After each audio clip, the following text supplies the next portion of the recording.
Hi, my name is Audrey and I'm from Stockton, California. Hi, my name is Paul Tracy and I'm from Los Angeles, California.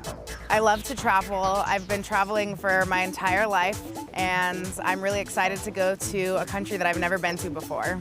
I love traveling because you learn a lot about who you are and you get surprised. I have never been to China before. I've never been to China before. The only thing I know about Chinese culture is from what I've learned here, going to Chinese restaurants and going to Chinese festivals. I started watching a documentary about China and I realized how little I actually know about it and how big it is. We will be visiting the Three Gorges on the Yangtze River and the trip will be 12 days. I guess what I'm looking forward to the most is seeing a completely different culture. And just experience the world from a new perspective. I'm trying to go with like a completely open mind and just be open to whatever comes my way. I've seen on the computer the places that we're going, but other than that, I am just really excited for new, fresh opportunities. I am really, really excited to go to China. I'm super excited. In fact, I don't even think I can wait any longer, so I'm ready to go right now. Let's go.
Right now we are on a cruise ship with tons of lights all over it, sailing down the Yangtze River, and it's a beautiful night. It's a little bit rainy.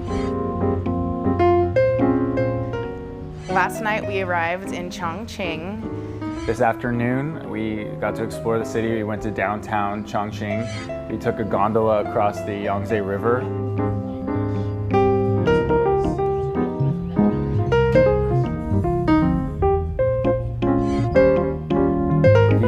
Yangtze River Bridge, which is really cool. It looks like this really modern bridge with these amazing cables. To me, it kind of looked like two needles with a thread going through it, which I thought was really, really interesting. It's definitely some bridge architecture that I've never seen before. Along the shore, there's a lot of modern high-rises getting built. Chongqing is set on both sides of the Yangtze River, and the city is almost literally right on the river. But it seems like every apartment building in the city has the most amazing view because it's all facing the river.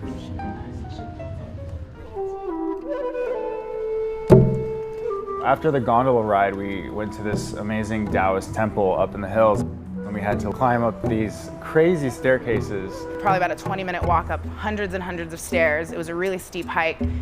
We were definitely sweating by the time we got to the top.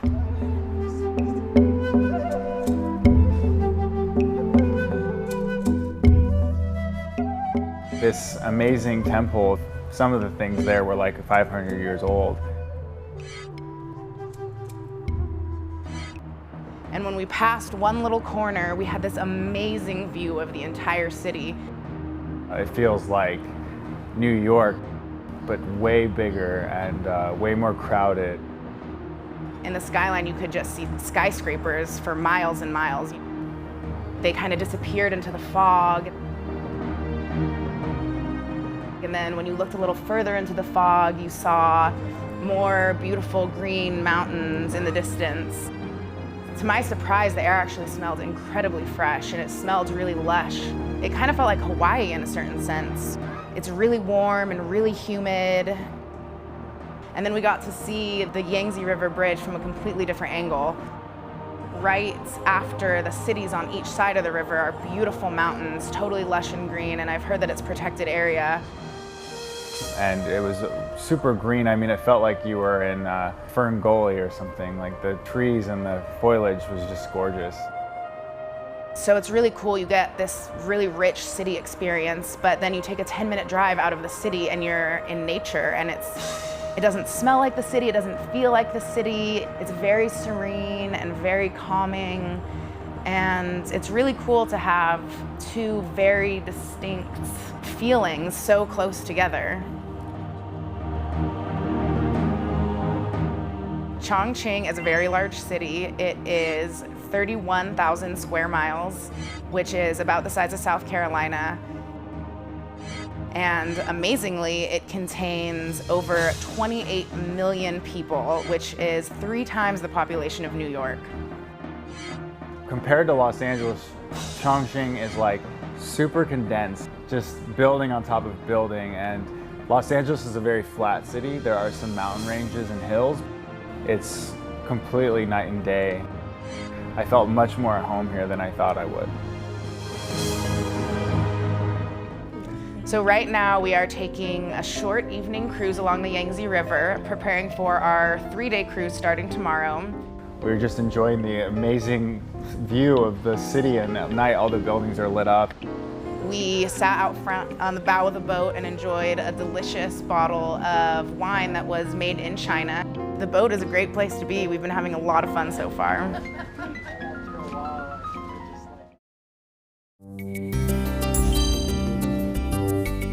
This morning we left Chongqing at around 8 a.m. and took a car ride that was a little bit over 2 hours. We left the city and entered beautiful, lush forests. Beautiful rolling hills, mountainsides, and little villages. We went through a lot of really long tunnels. It seems like all city life just disappeared. When we arrived at Dazu, we were totally blown away by how beautiful and immense the carvings were.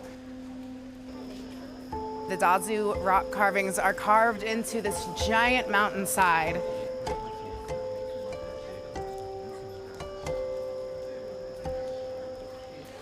And there are little trails that go alongside of it, and everything is really wet. And there's just hundreds and hundreds of these intricate carvings.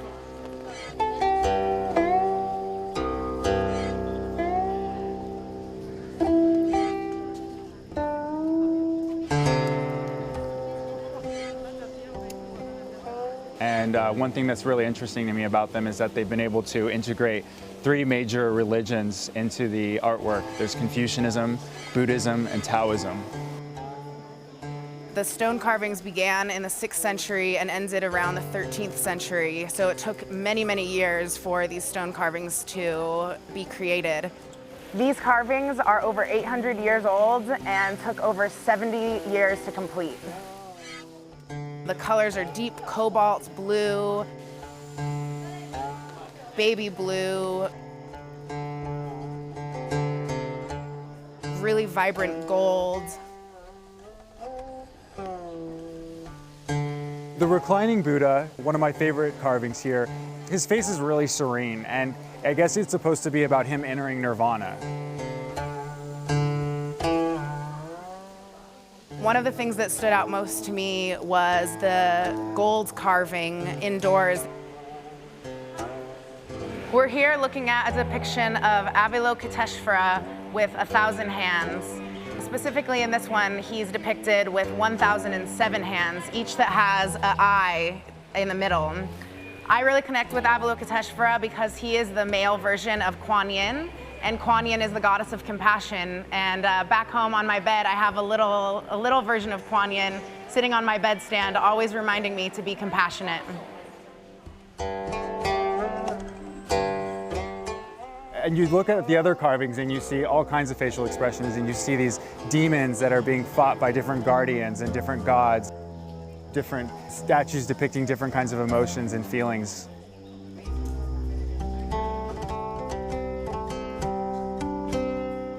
One of the carvings even talks about like parental love and how important it is for parents to love their children and how important parents are in children's lives. It was really breathtaking to see all of the intricate carvings and stonework and to know how long it must have taken these people to build these carvings.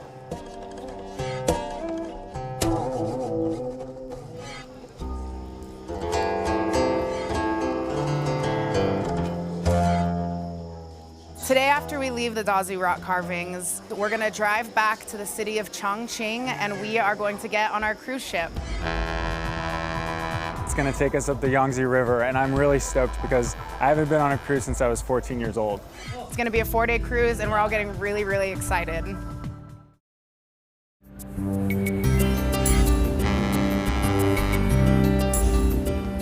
Last night we boarded the cruise. This morning we woke up really early and went to the Fengdu Ghost City. When you enter the temple, there's all of these statues, and the first group of statues are of these demons, but they're not demons as in being evil. They all have specific purposes. Like one of the demons was the demon that was in charge of taking care of children who are lost during the night. As we walked up a bunch of steps, we entered the first gate, which separates the underworld from the regular worlds. And then we went into this temple that was built for the god Yama, who is the god of the underworld. The temple was originally built 1,200 years ago, and it also combines a lot of Taoism as well as Buddhism. The Chinese believe that when people die, they have to go through this stage in order to determine whether they're going to hell or whether they're going to be reincarnated. And the god Yama is the god who makes that determination. So as we entered the second gate, we saw demons on both sides of us. All of them were pretty spooky looking, and each of them played a different role. They're not necessarily evil. Some of them are good. Some of them actually protect people. After we crossed the stage where the demons were on both sides of us, we entered the next level. On each side, there were 2 different judges, so there are 4 judges total surrounding you. And the judges help the god Yama determine whether the person was bad enough to go to hell or whether they should be reincarnated. One of the things that really stood out was the fact that the god Yama judges people equally when they die. So it doesn't matter whether you're a man or a woman or rich or poor, what you do in this world is judged, and you are either punished or you're rewarded for the way you've lived your life. It's very similar to Dante's Inferno going through the 7 gates of hell, I believe.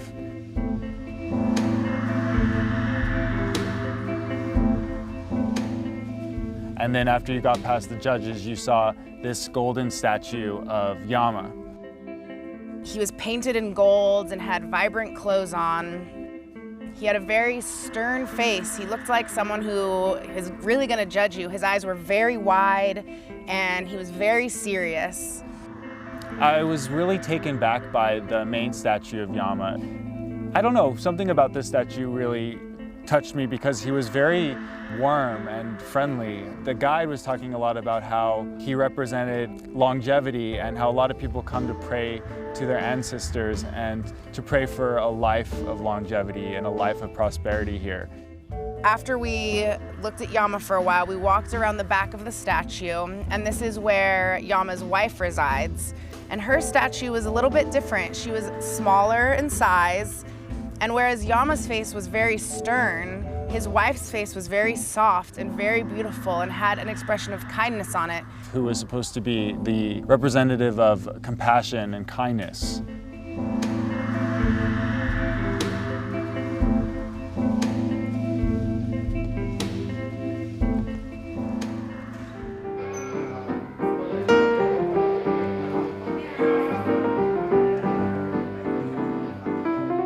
After lunch, we got to go up to the main driver's cab where the captain and his crew basically navigate the ship through the Yangtze River. The view that we had from the captain's quarters was very different. It was a whole panoramic view. You could see everything in front of us. There were all these different boards showing the GPS locations of where we are, and they can see like where all the other ships are on the river, as well as where they're headed and how fast they're headed. The captain's name was Captain Morgan, which I thought was pretty funny. Apparently, some American tourists gave him that name in the early 80s, and it just stuck. He was a really, really nice guy, was really open to all the questions we had to ask him. The captain has been a captain for 40 years. He is the youngest captain on the Yangtze River, but he's been working the longest amount of time, and he's actually the third generation to be doing this. So he's really seen the river and the surrounding area change a lot over the years. Since the Three Gorges Dam was built, the water levels have risen substantially. So all the cities that were once by the river's edge are now underwater. And the people living in those older cities are now living in these more modern apartments and condominiums that are lining along the river. They're experiencing a totally different life than they used to.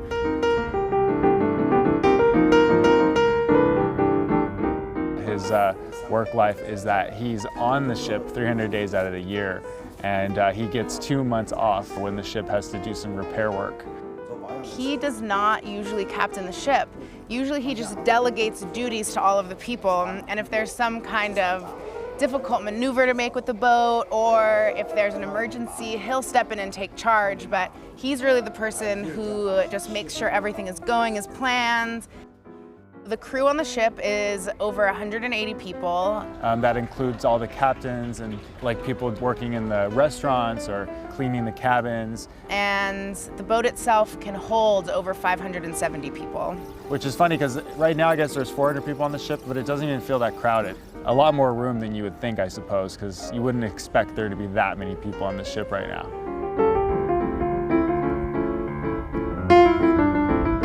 It's a very relaxed feeling to be on the cruise boat. It's not as rocky as I expected it would be because we're on a river, so there are no waves. We ended the day by going to the Precious Stone Fortress.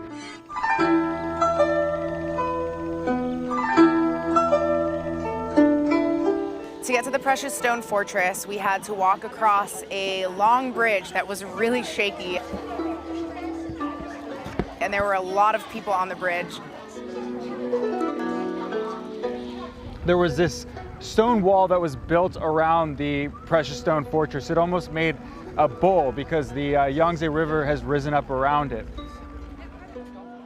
The Precious Stone Fortress was 12 stories high. It was gorgeous Chinese architecture, and it was totally a sight to behold.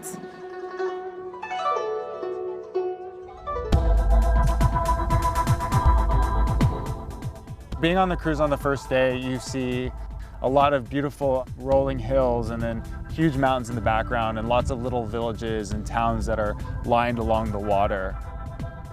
Lots of different kinds of trees, many different shades of green. And you can see different cruise ships along the river. It just feels like being on vacation. Everyone is very relaxed. Yeah, we've been having a great time so far.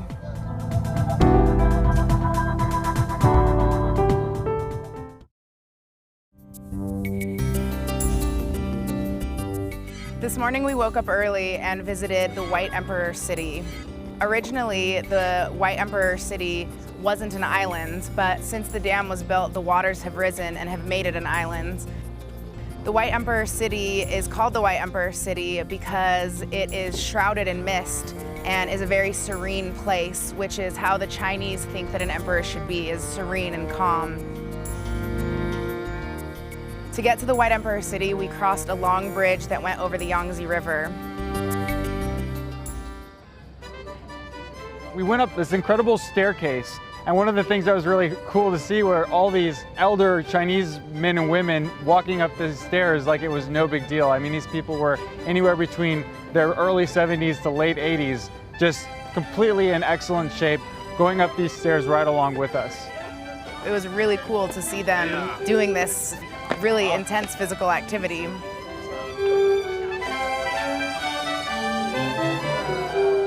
We actually got to take some pictures with some of them.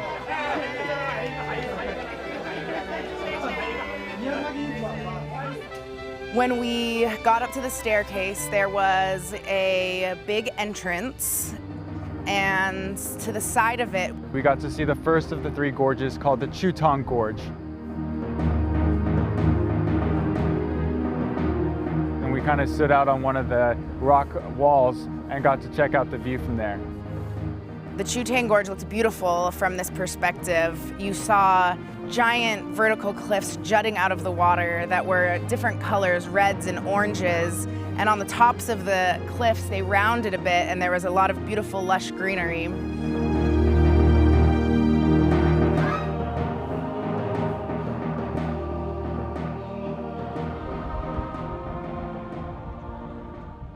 When we got back to the cruise ship, we got to meet Dr. Yang. He's the clinical doctor on the ship, and he practiced some of his acupuncture on us. For me, I told him that I had digestion problems and I have a stiff hip. So he put a needle in my hip in order to move my energy through my body. And the energy in Chinese is called qi. And if it's blocked, then it will cause ailments. So when sticking the needle into the body, that will unblock the energy so your body can naturally heal itself. I'd never done acupuncture before, so I was a little bit nervous about having needles stuck in me, but it was a really cool experience. It didn't hurt at all. He stuck a needle in both sides of my forearms because I told him that I had some minor problems with digestion when I was traveling. One of the things I noticed immediately was how relaxed I felt.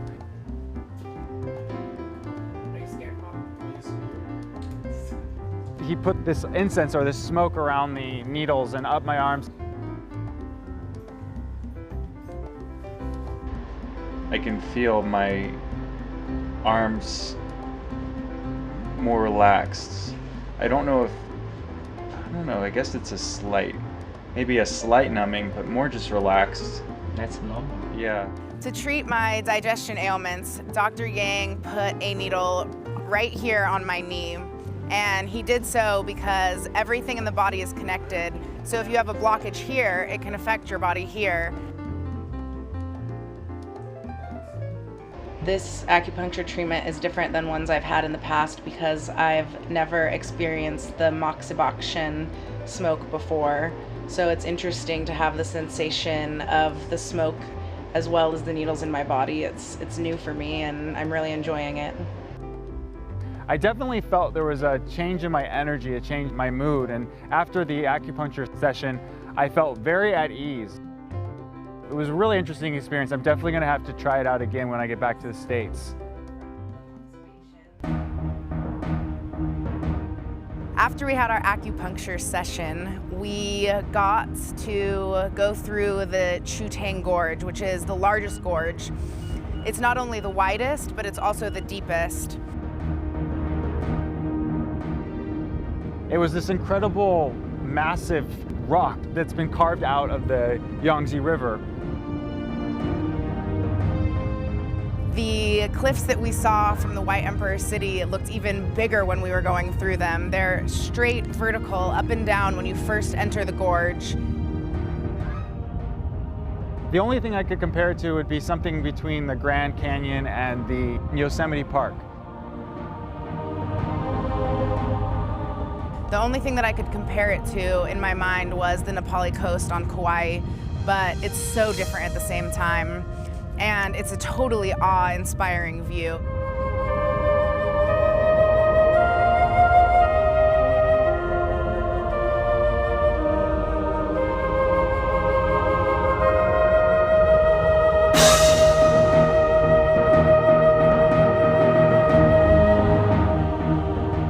As we cruised through the gorge, we saw a lot of lush greenery.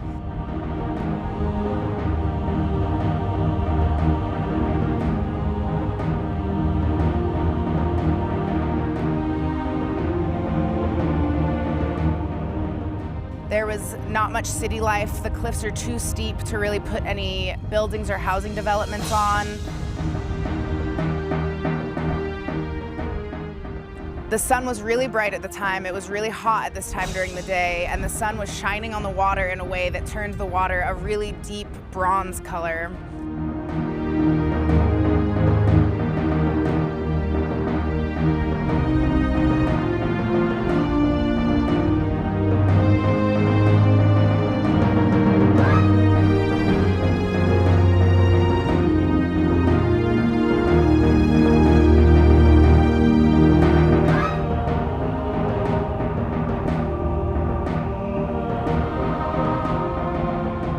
The next thing we did was we got on a smaller cruise ship that took us through the small Three Gorges.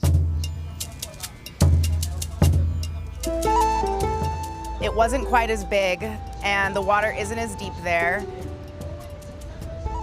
There were some sheer cliffs, and when I was looking at them, they're orange and black, and it kind of looks like candle wax dripping down the walls, how the colors flow together. We had a tour guide that got to explain some of the history. For one, there was this ancient culture called the Ba people, and they used to live in this region. You could see in the gorges, like way up on the cliffs, there were these coffins that were made out of wood, kind of tucked into the gorges. Most of them have been robbed because of the treasures that were inside. So a lot of the locals have now gone and taken a lot of them, but you can still see some of them as you travel through the Yangtze River.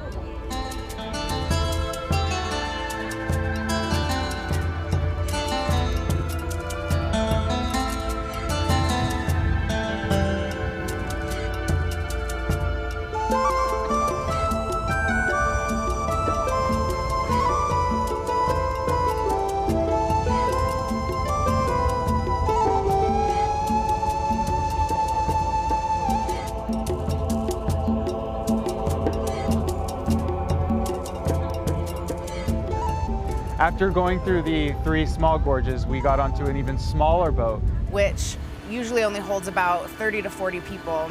That took us through the mini Three Gorges.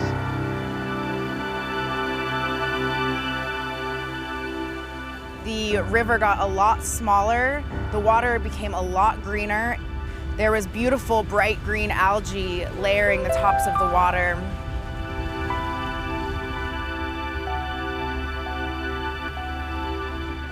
Me and Audrey got to sit on the edge of the boat, and as we were traveling through this canal and just kind of enjoy the view from a totally different perspective.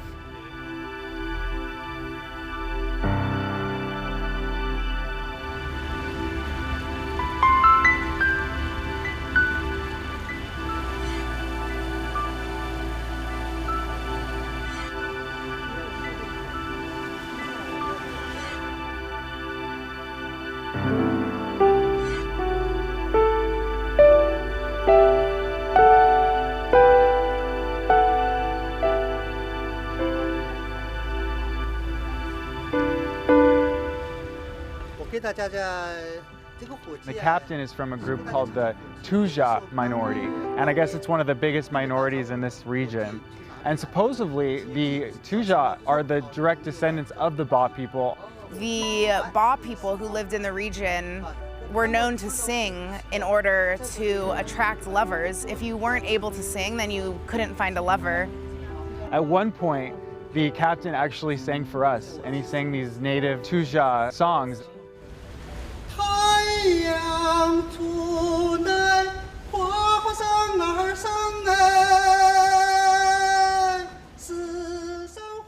The first song he sang was about love and how he missed his lover. And I could just imagine what it was like a really long time ago when the Ba people were singing these songs to each other.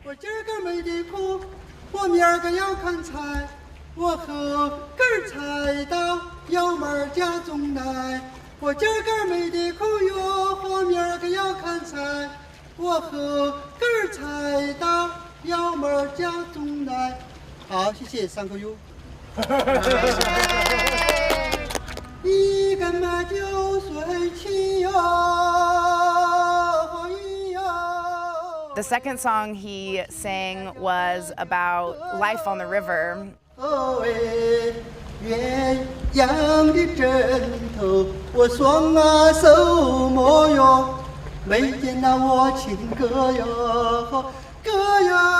So it was really cool to see the difference between seeing the first gorge to the small Three Gorges, and then to the mini gorges, because as we got into the gorges, we got more personal. First, seeing it from the cruise ship was very distant, and it was very magnificent. But then we got into a smaller boat, and it got a little bit more intimate as we started getting into more of a narrow passage. And then we got into an even smaller boat, and it was like going through almost like a canal. We could almost touch it. after we traveled through the small gorge and the mini gorge, we traveled through the second gorge, the Wu Gorge, which was also incredibly beautiful. It's amazing to see all of the natural beauty that the Yangtze River has to offer.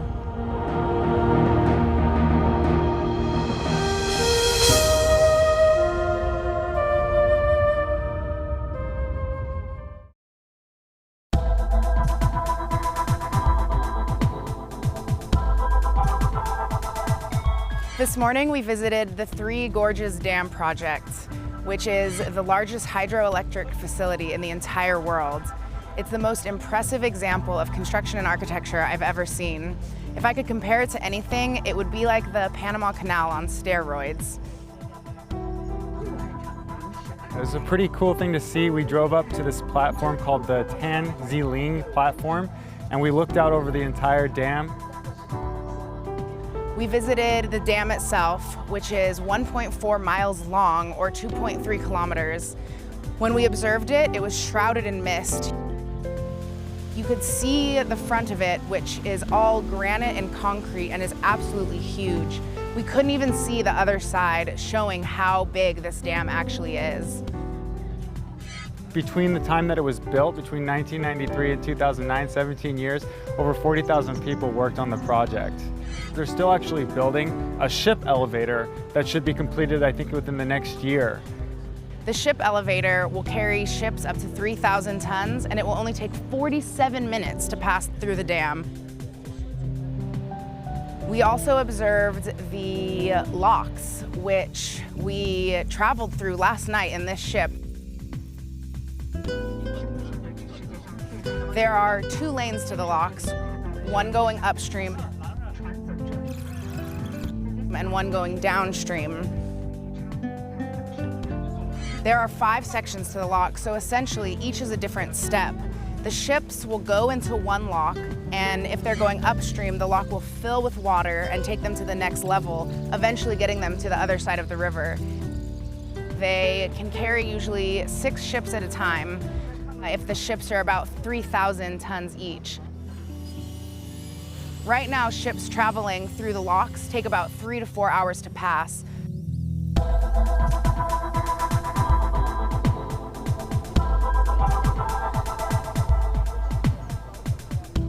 The Three Gorges Dam, it was built to do 3 things. The first and most important is to control flooding. That had occurred over the last 2,000 years. So now that the dam is built, the water levels can be controlled, so flooding is not a threat at all anymore. It also was built to provide energy. Between 2 and 3% of all of the energy in China comes from this facility as hydroelectric power. This reduces the level of coal burning.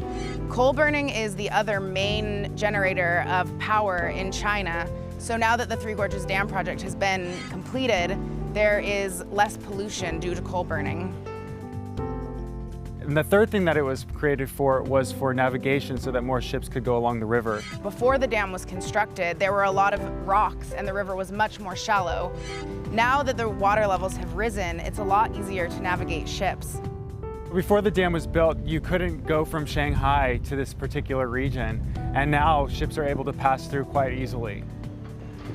Before the Three Gorges Dam project was complete, the water levels were much lower, so a lot of people lived near the banks of the river, and a lot of them were farmers. Because of the rising water levels, 1.3 million people had to move to higher grounds. Now, the Chinese government has constructed a lot of new and more modern housing facilities to house all of these people and that had to move up the river. So yeah, 1.3 million people were relocated because of this project. It's a little bit controversial, but a lot of the people believe that they have more modern living now, and instead of living on rural farms, they have electricity and plumbing. So after seeing the dam, we got back onto the cruise ship, and right now we're going through the Shiling Gorge, which is the biggest gorge out of all 3 gorges.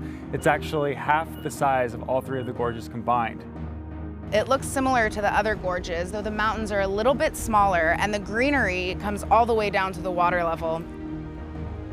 As you can see, it's misty and beautiful and so lush and so green. I think this is probably my favorite gorge because it's not only extremely beautiful to look at, but the architecture and the little villages alongside of the river are gorgeous. I saw a traditional Chinese village that is new. It's been built in recent years, but it is traditional Chinese architecture. And it was so beautiful to see how it was laid into the rocks and kind of blended in with all of the greenery on the cliffs. It looked like it really belongs there. The Shilin Gorge is absolutely beautiful, and we've just been having such a great time, and we're gonna be so sad to get off the cruise ship.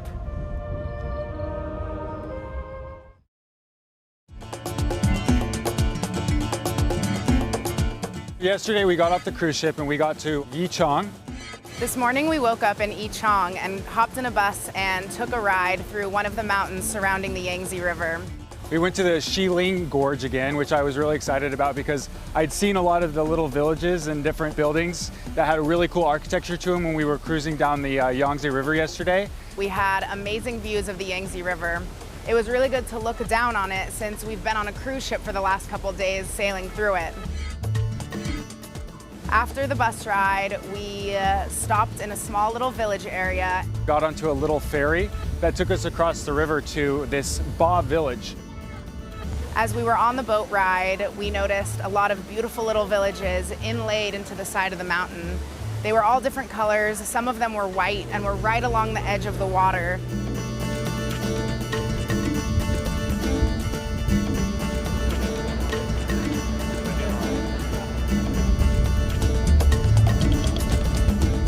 Perhaps the most interesting of all of the villages was this beautiful brown village laid into the side of the mountain. It's really got this amazing architecture. It's like this dark brown wood with these really intricate tiled roofs. It looks like it was fashioned in the ancient Chinese architectural, where the edges of each of the roofs were turned up. The building was made of wood and was on a stone foundation. It really looked like it blended into the mountainside when we were on the boat. After our boat ride, we stopped at this beautiful village. As we came up to the village, we saw these really ancient-looking sailboats. They were made out of bamboo on the bottom, and each of them had one sail that looked like it was fashioned out of some sort of fabric.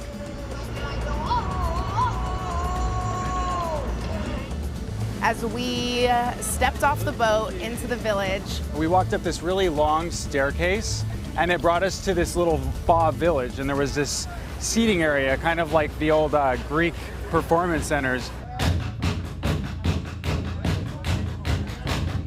In front of us on the stage were these performances, and they were traditional Ba culture performances. The first one I remember was women. They were doing this drum dance. So they were banging on the drums while they were doing this dancing at the same time.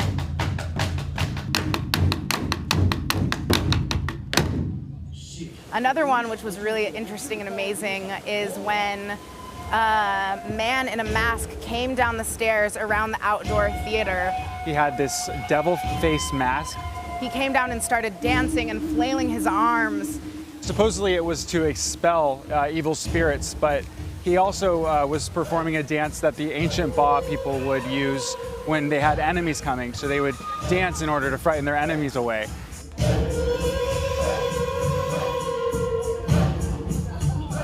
And at one point in the crowd, a little boy actually started crying. So it obviously works.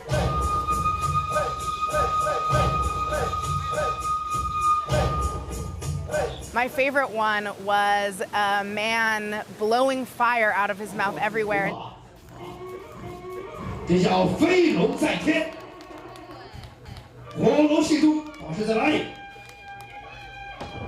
Then he even got to this point where he was rolling the sticks across his arms so that the fire was touching his arms.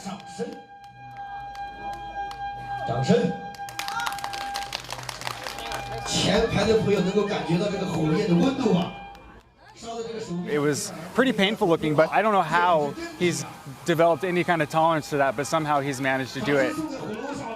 The performer actually took the flames and touched his tongue with it.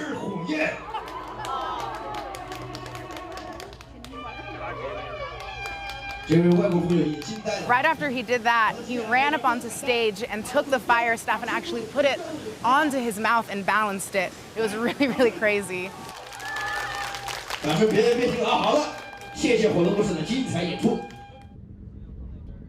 After we saw these traditional performances, we took another short walk and went into an indoor theater, where we got to listen to classical Chinese music that is over 2,500 years old.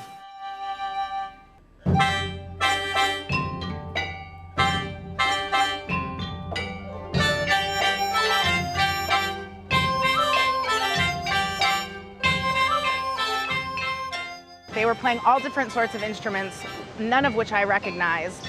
There were woodwind instruments,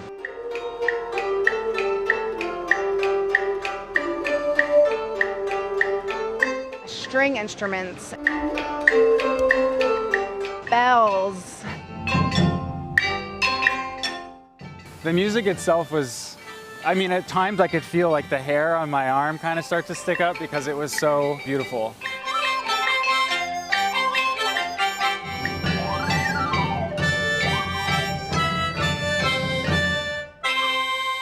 I can't believe that they had it 2,500 years ago. It just goes to show how incredible these people are and how far back their history goes.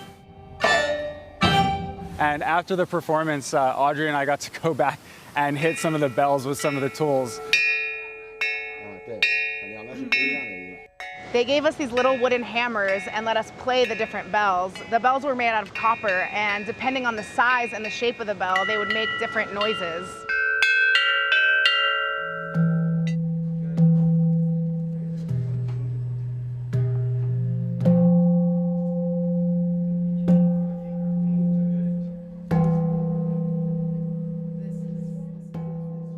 And then finally, after the classical Chinese music performance, we went back towards this little stream that comes out into the Yangtze. There's this little dam that you walk across, which has these like parallel stones that you can step across to get to the other side. When we were walking along the edge of the Yangtze River on a wooden plank bridge, the river was a deep olive green. There was a lot of performers or actors that were dressed in the traditional Ba garments, and I believe there were also a lot of Tujia garments as well. And came upon this beautiful emerald inlet, and it feeds into the Yangtze River down that way. As you can probably see, it's surrounded by enormous bamboo forests, and it just gives it a really mystical and magical feeling.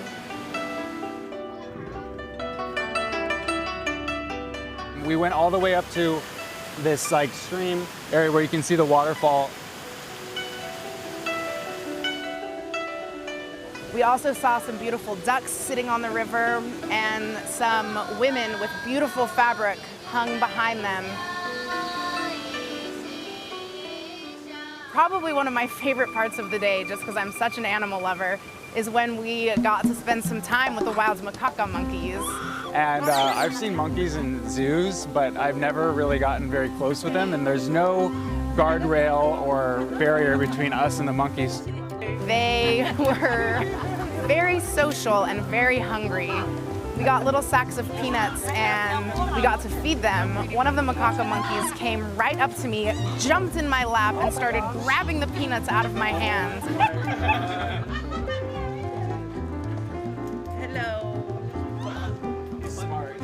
And then at the end, I only had like a few peanuts left, so I took out the whole bag, and one of the monkeys just grabbed the bag and then ran up to one of the rocks again. It was really cute to listen to them make all of their different little monkey noises and run around and climb up the little thatch house, and we could see them way up in the trees too. Some of them were grooming each other. Some of them were playing. It was a really, really great experience.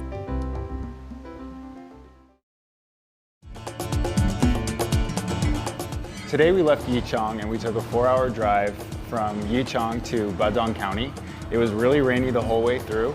At the beginning of the drive, the roads were really straight and easy to drive on, and we went really fast and went through a lot of tunnels. And we arrived at the city center in Badong County, and we went to this traditional Tujia restaurant. Right when we got to the restaurant, we got to go inside the kitchen.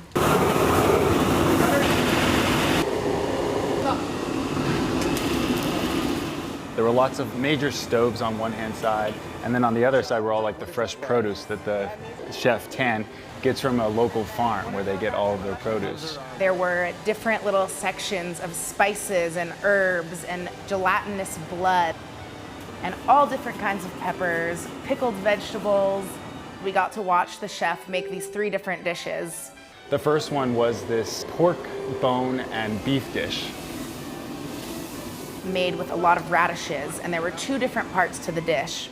So he started off by frying these pork bones in this like big, huge iron wok. And after he cooked them for a little while, he placed the bone in the separate compartments on this silver dish. One of the sides of the dish was a dark red sauce that he used a lot of peppers and a lot of garlic, and it was really spicy. And it contained thin beef slices.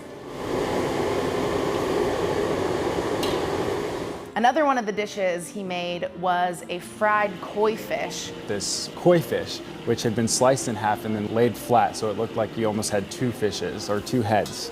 And he put it into the wok and threw the fish in and fried it up. And then he laid it over these red onions and then topped it off with all these like red peppers again, green peppers. There were pickled radishes in there and garlic. And then lastly, he made us this really traditional Tujia potato dish. And supposedly this is like the signature dish at this restaurant because you can't get these potatoes anywhere else in the world. The potatoes had been cooked for 20 minutes before they were fried when we saw him fry them. So he fried them first and then he mixed in all these different peppers and like dried red peppers with them. And it made them like really crispy on the outside and soft in the middle.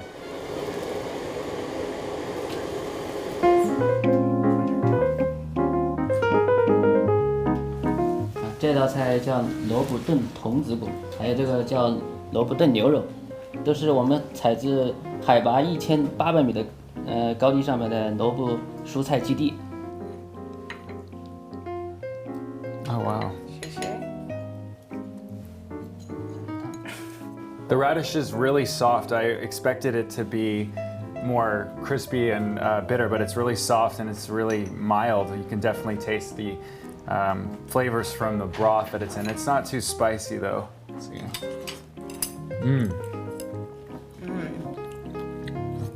definitely taste the pork juices have gotten into the radish.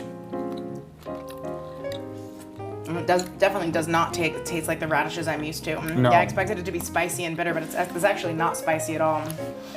Wait till you try the beef. It's nice, meaty, kind of gamey. Also like a lot of the same flavors that the radish have in it. Not too spicy at all.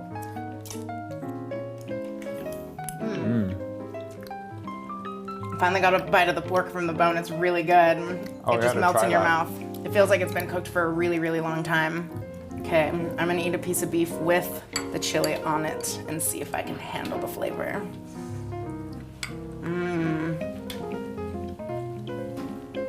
It's really rich and spicy. Whoa, really spicy. And you can definitely taste the peppercorns in it too. So good. It's nice to have these 2 dishes next to each other because that one is so mild, whereas this one is a little bit more spicy. Yeah, So the good yin combination. and the yang. Yeah, totally. 这个菜是我们采自长江里面的本土的鲤鱼。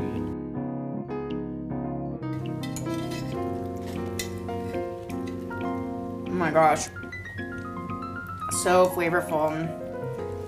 You can really taste the garlic in it. So good.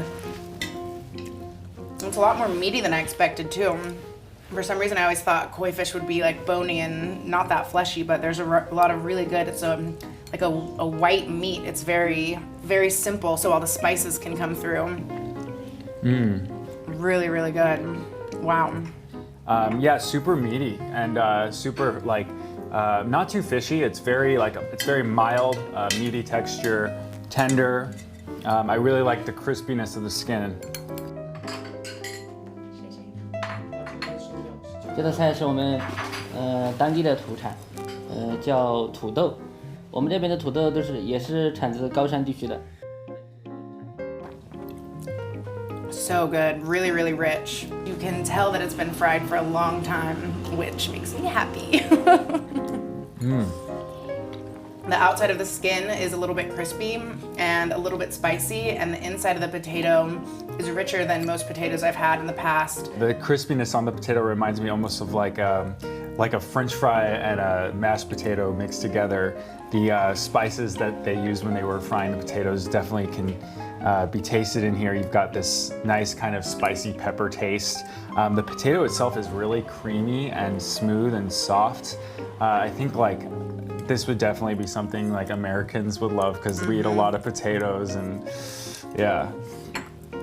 Yeah, our chef was telling us that these have a higher protein content than other potatoes too, and I feel like you can really taste that in them. They taste very hearty.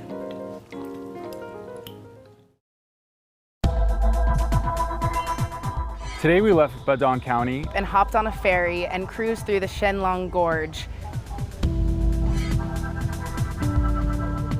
It was a lot narrower than the other gorges we went through.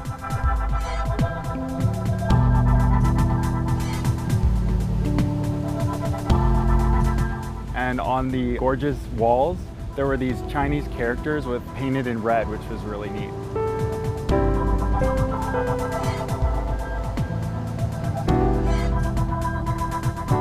We passed by hanging coffin in the side of the canyons. There was one of the gorges that looked like an elephant. And it was this huge rock that shot up from the water. All of the different canyons are supposed to look like different animals or different people. This enables the locals to navigate where they are on the river.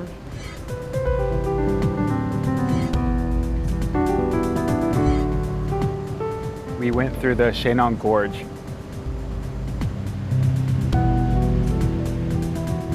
Then we went through the Shenong Stream and arrived at this little village or town. And one of the things that was really nice about this particular trip was it's been raining a lot, so it's much clearer out, and you can see this like beautiful mist that's in the mountains that's just kind of hanging along the mountainsides.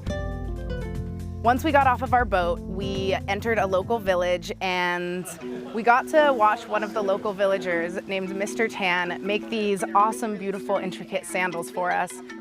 He was sitting at a small wooden loom which had different pegs coming out of it. He had a belt made out of sticks where the end of the sandal would attach to the belt so he could get a little bit of leverage when he was weaving the grass through the different looms. And we got to watch him make our sandals and sing these Traditional Tujia songs to us.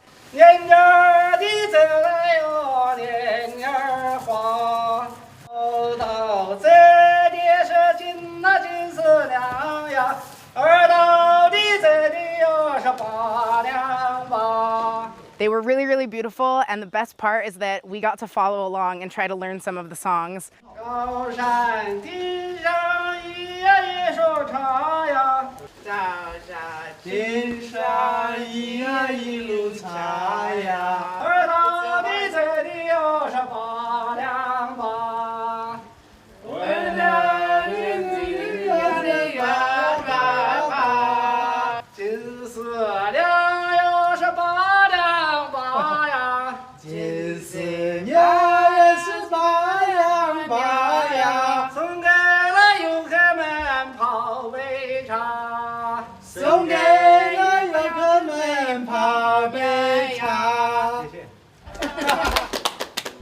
I don't think I was getting any of the words right, but I tried my hardest.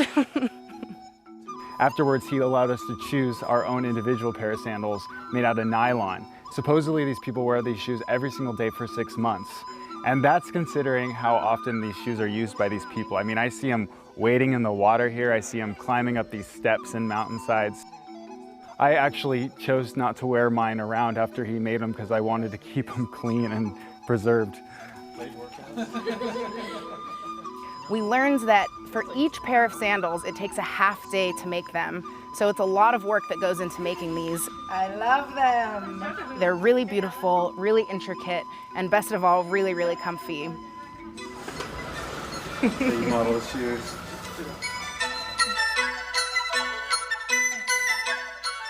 Afterwards, Mr. Tan actually took us out on a boat. We hopped on a really small wooden boat. It was covered with a tarp to protect us from the rain.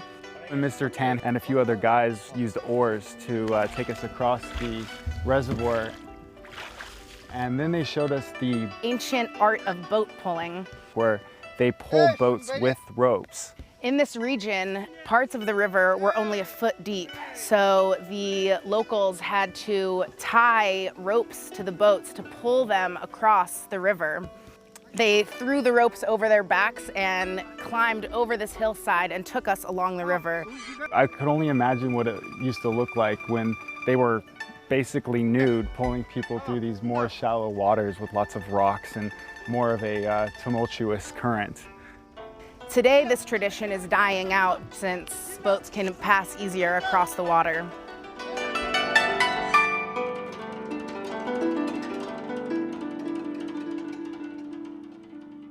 Today is our last day of this trip, and I'm feeling really, really sad about it. I feel like I could probably stay here for another month and keep experiencing the beauty of the Yangtze River. China's huge, and I feel like I just got to see one really small part of the country. We did so many fun things. Probably the thing that stood out the most for me is when we went into the mini gorge and listened to the traditional Tujia songs echoing through the canyons. It was such a beautiful experience, and I know I'll never forget it. I know I really liked going up to the Taoist temple in Chongqing and overlooking that major city. I also loved going to the Dazu Rock Carvings.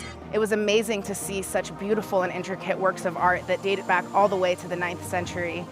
Seeing an orchestra from classical China 2,500 years ago, and then seeing something super modern like the Three Gorges Dam in comparison, it just goes to show what we're capable of. Traveling to China has shown me just how different cultures can be, and it's really expanded my perspective on the entire world and shown me the vastness of all the many different cultures there are. So it's been so great to see that, and it's been very life-changing.